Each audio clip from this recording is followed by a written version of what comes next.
今日咧，我嚟到西營盤嘅第二街，想講嘅就係呢一間浴室。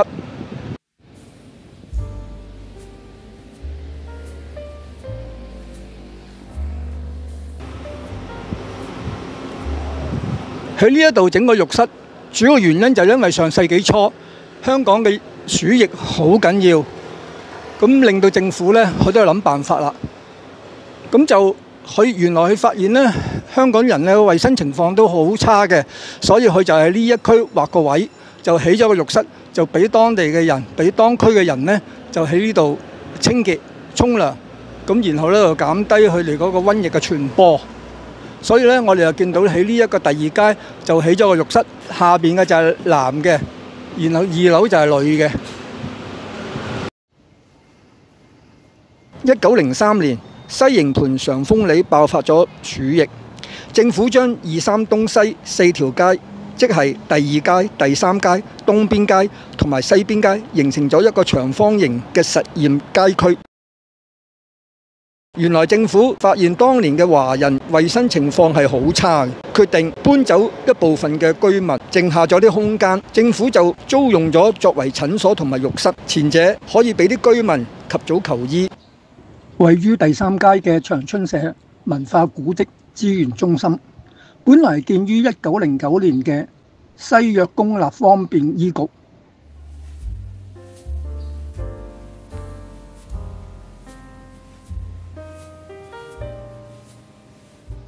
浴室當然就係想改善居民嘅衞生情況。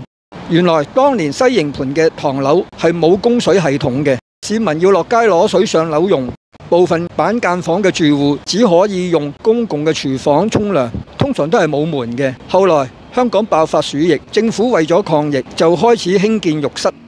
浴室本來係木屋改建，到咗1922年改建成今日我哋所見嘅永久浴室。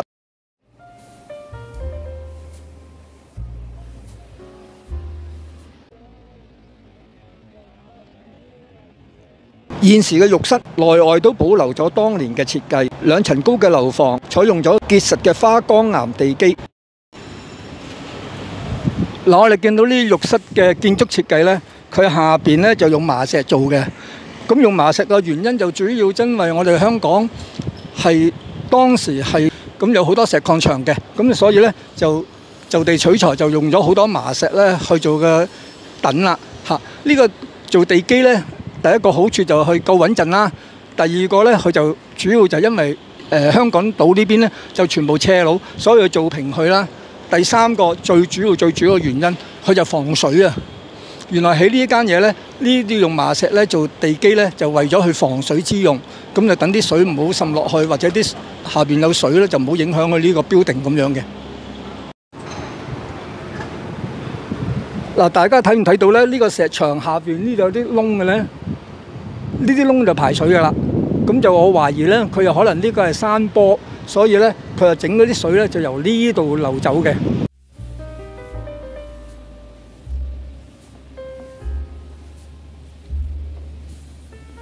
後邊嘅頂部保留咗一支過往燒煮熱水所用嘅磚砌嘅煙通。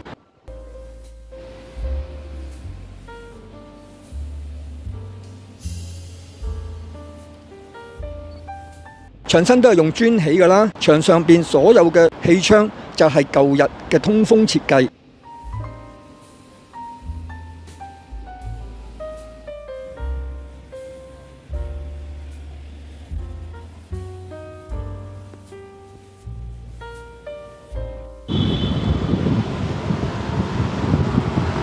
嗱，我哋一見到上邊呢嗰啲氣窗位係真係好嘅，唔需要個冷氣。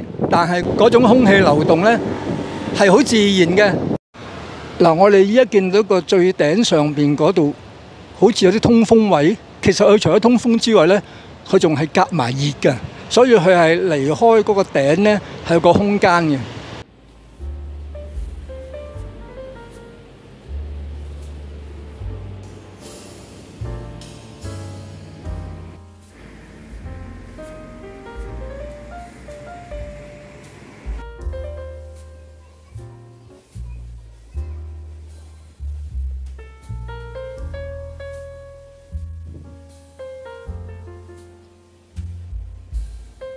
外邊仲見到好多喉管。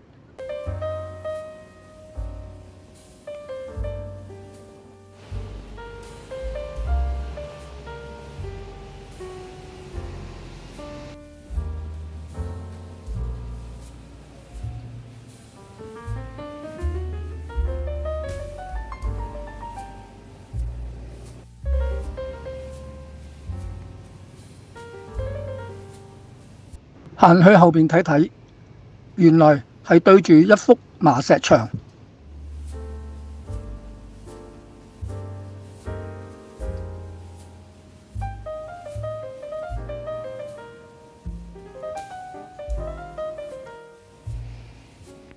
估計呢個應該係攞嚟排氣用㗎啦。呢一邊呢一個位，可能係機房或者電錶房。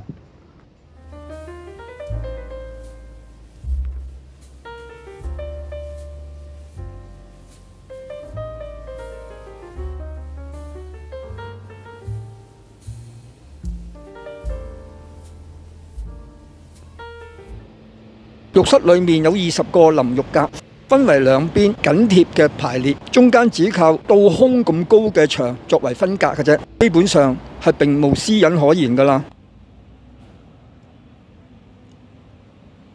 但勝在免費之餘，仲有充足嘅熱水，所以喺上世紀20年代，每日都有2000幾人嚟用嘅。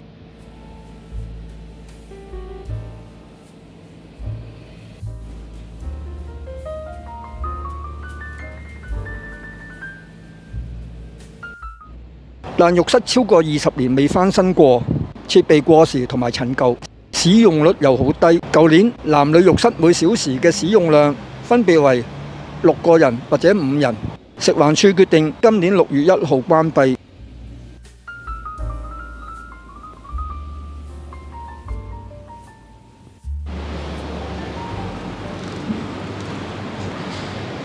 呢個咁有歷史價值嘅公共浴室，會喺6月初就會關閉，但有樣嘢好奇怪嘅，就係香港政府都仲未知道關閉咗之後，將呢個地方或者呢笪地方去點樣用，或者改為啲咩用途。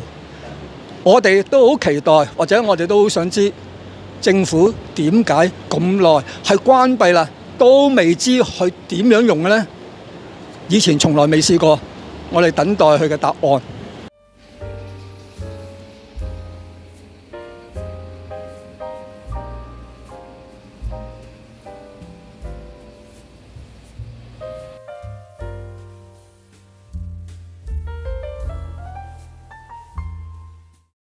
因為鼠疫而建設嘅浴室，除咗呢個之外，附近嘅磅行亦有一間，年代仲更加久遠添。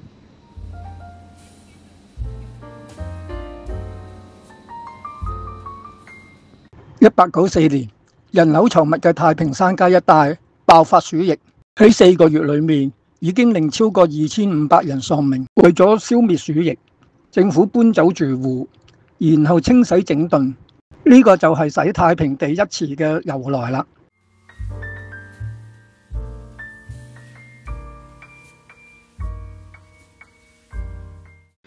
其後，太平山街一帶嘅房屋全部拆晒，改建為公園，並以當時嘅港督命名，叫做卜公花園。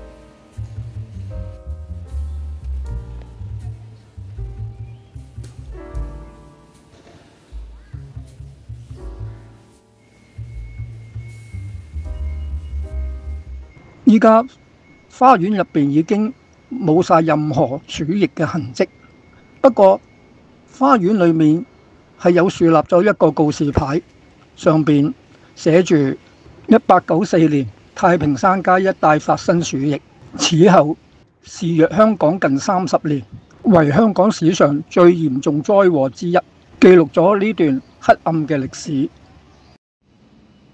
洗太平地之後，政府就喺1904年建立磅行公共浴室，而且一直運作至今。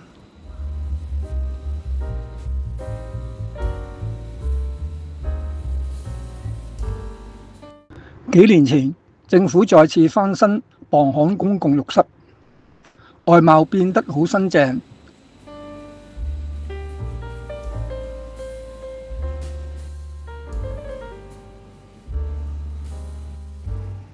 設有自動洗手設備，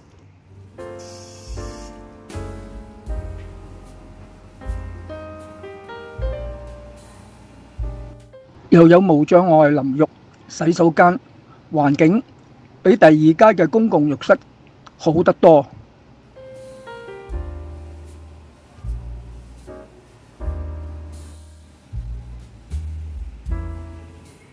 最重要嘅係佢依家仍然保留浴室嘅功能，同第二街公共浴室嘅命運完全唔同。